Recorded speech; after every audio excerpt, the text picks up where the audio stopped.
சொந்தங்களே, அன்னீஸ் கிச்சனிலிருந்து உங்கள் சசிரேகா சுந்தர். இன்றைக்கி பார்த்தீங்கன்னாக்கா தக்காளி பழத்தை வச்சு நம்ம ரசம் செஞ்சு காட்ட போகிறேன்.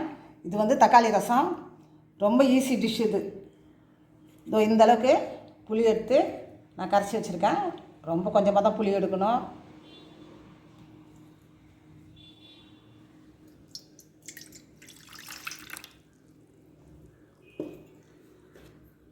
மூணு தக்காளி பழம் மீடியம் சைஸ் எடுத்து கட் பண்ணி வச்சுருக்கேன். இதே இதில் சேர்த்துக்கலாம். அந்த தக்காளி பழத்து கூட புளி கூட சேர்த்துடுவோம். அதையும்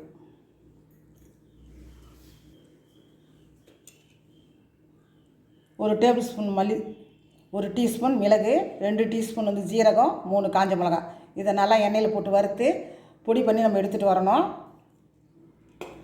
கூடவே கொஞ்சம் கருவேப்பிலையும் சேர்த்துக்கணும். அதில் பூண்டு பார்த்திங்கனாக்கா ஒரு 6 பூண்டு பல் தோல் எடுத்துகிட்டு நசுக்கி வச்சுருக்கேன். இதை நம்ம பச்சையாகவே அதில் சேர்த்துக்கணும். இந்த ரசத்தில் பார்த்தீங்கன்னா பச்சையாகவே நம்ம சேர்த்துக்கணும். கருவேப்பிலை, கொஞ்சமாக கொத்தமல்லி தழை, பெருங்காயத்தூள் கொஞ்சம், மஞ்சத்தூள் கொஞ்சம். இப்போ நம்ம புளியை வந்து தக்காளி பழத்தோடு சேர்த்து நல்லா கரைச்சிக்குவோம்.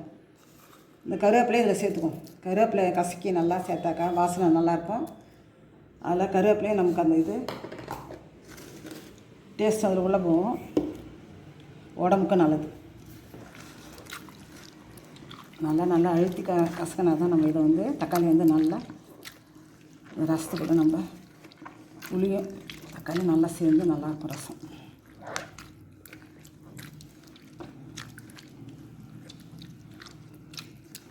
இப்போ நல்லா கசக்கி வச்சுதை இது கூட நம்ம தண்ணி கலந்துப்போம். இது பார்த்திங்கன்னா ஒரு 4 பேர் சாப்பிடக்கூடிய அளவுக்கு ரசம் ரெடி பண்ணுறேன் நான். இதில் பார்த்தா 4 பேர் சாப்பிடணும். இந்த ரசம் 4 பேர் சாப்பாட்டில் போட்டு சாப்பிடக்கூடிய அளவுக்கு ரசம் ரெடி பண்ணுறேன் நான். தேவையான அளவுக்கு நம்ம கல்லுப்பு இதில் சேர்த்துக்குவோம். கொஞ்சமாக மஞ்சத்தூள் சேர்த்துக்குவோம்.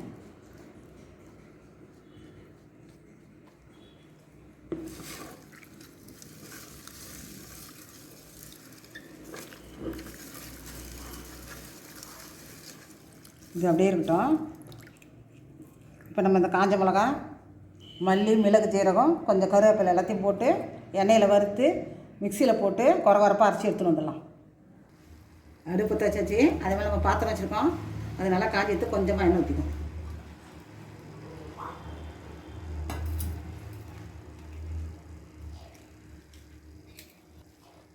எண்ணெய் காஞ்சிட்டு இந்த மிளகு, ஜீரகம், மல்லி,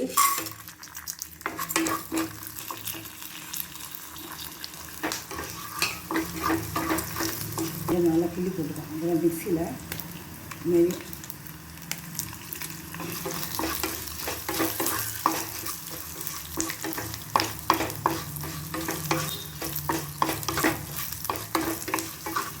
கொஞ்சம் கருவேப்பிலை சேர்க்கணும். இப்போ நல்லா வறுத்தாச்சு. இதை கேஸ் ஆஃப் பண்ணிட்டு ஆற வச்சு அப்புறம் மிக்சியில் போடணும். அடுப்பு பற்ற வச்சாச்சு. அதுக்கு மேலே நம்ம பாத்திரம் வச்சாச்சு. நம்ம ரசம் தளியத்து கொஞ்சமாக எண்ணெய் ஊற்றிக்கணும். எண்ணெய் காஞ்சிட்டு கடுகு, கொஞ்சம் வெந்தயம் போட்டுக்கலாம். ஒரு 1/2 ஸ்பூன் கடுகு, ஒரு 1/4 ஸ்பூன் வந்து வெந்தயம்.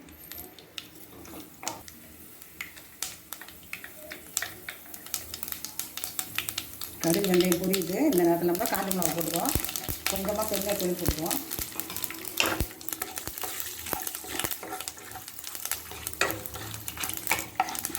இப்போ இந்த ரசம் கலக்கி வச்சு ஊற்றணும்.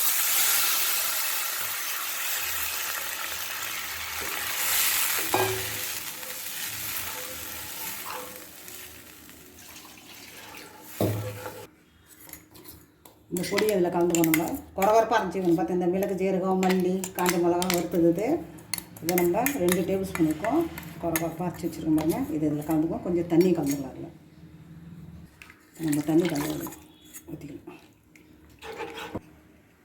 பூண்டு நான் நசி வச்சுக்கிறோம்ல, அதை இப்போ சேர்த்துக்குவோம். ஒரு கொதி வந்ததும் கொத்தமல்லி தழை போட்டு ஆஃப் பண்ணுறது தான்.